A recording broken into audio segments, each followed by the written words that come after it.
With climate change becoming such a big conversation, environmental education has become a large focus in many schools across the U.S. At Westland High School, the Career Technical Education, or CTE, Environmental Science pathway works with students in the classroom and in nature with professionals to provide field experience. Outside of reporting for WLHS Now, we are members of the Westland High School CTE Environmental Science Club, which allows students who want to be extra involved in the environmental science pathway to get unique opportunities. This spring, the club hosted a trip out to eastern Oregon to participate in the Ladd Marsh Bird Festival. As part of this trip, the group also got the opportunity to take a guided tour to see a pair of the great gray owls in the wild.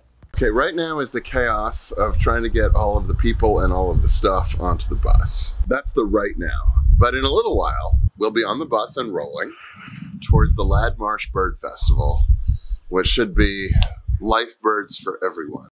So what I'm trying to do here at the end of my career, with a couple years left probably, is do as many of these kind of really cool, big expeditionary things that people will remember long after high school.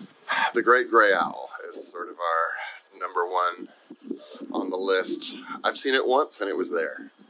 So we have a special tour arranged to have that happen tomorrow morning, really early. Well, it is the largest owl, and as Laura said, not by weight, but by length. That's an iconic owl. You just don't find them everywhere, and they're very hard to find. Seems to be a concentration of great grays up here. There are all other places around, but it's like pair here, pair way over there, where there could be 12, 15 pairs in that 20-mile radius area. It's an amazing species they'll see out in the wild, and not many people get to see it. Well, I started doing photography freshman year, and I liked photography then, and I knew I wanted to do wildlife because I always liked animals. So this summer, or last summer, I got a telephoto lens for my birthday, and I decided to start doing photography. So only under a year has been my wildlife photography experience. I've always liked being outside. I hate indoors, and I spend all my free time inside. Outside. Outside! I am moving to the Redwoods next fall to study forestry and chemistry at Cal Poly Humboldt. One of the main focuses of this trip was the chance to see the great gray owl. Currently, there's a pair nesting near where the group stayed, though the exact location will not be shared for the safety of the owls. The club was able to meet biologist Laura Navarrete, who led us on a guided tour to go see the nesting site. In the early 90s, the Forest Service on the east side of Oregon was doing a lot of cutting of old growth and targeting a lot of ponderosa pine. And this type of habitat here, ponderosa pine with open meadows, is great gray owl habitat. And so one of the Forest Service researchers in the area started wondering if there were things that we could do to help mitigate some of the effects of logging their nesting habitat. And so she set out to see, will they utilize boxes that we put up? And so she put up boxes at kind of different heights, all in this area, and they do use them. And they've kind of used them consistently ever since. And when they come flying through the trees, they look like airplanes coming at you. And the birds here, primarily their diet is made up of meadow voles and gophers. So they really need these kind of open, meadowy areas with dense pockets of trees where they can nest.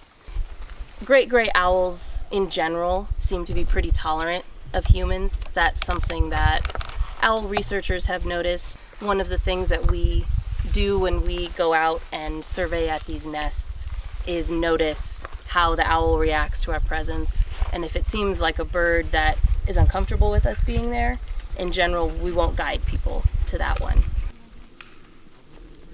As bad as it was when the cars drove by the great gray and spooked it, it did get it to wake up and kind of pay attention. So I got a good shot of it looking down at the camera. I'm feeling really excited. Before this I was pretty tired, but my energy's kind of come back up after seeing it. It's a pretty beautiful creature, so I'm excited that I was able to see it. You know, I got all the photos I wanted. I learned a lot today about how there's not huge populations of great gray owls, and so seeing a few of them doing well and nesting and together and alive means a lot that it's a healthy ecosystem that's still out there. Very emotional, actually. I'm just glad they're still here and that there's still habitat like this. In addition to seeing the great gray owl, the club timed the trip with the Ladd Marsh Bird Festival, which happens annually. It's an area, I don't know, it's like 120 acres or something of marshland, really important to the waterfowl. And because it's so important, normally people are excluded from it so that they can breed and feed and do all the things they need to do in peace. But one weekend a year, they let regular folk in here, and that's what the Ladd Marsh Bird Festival is.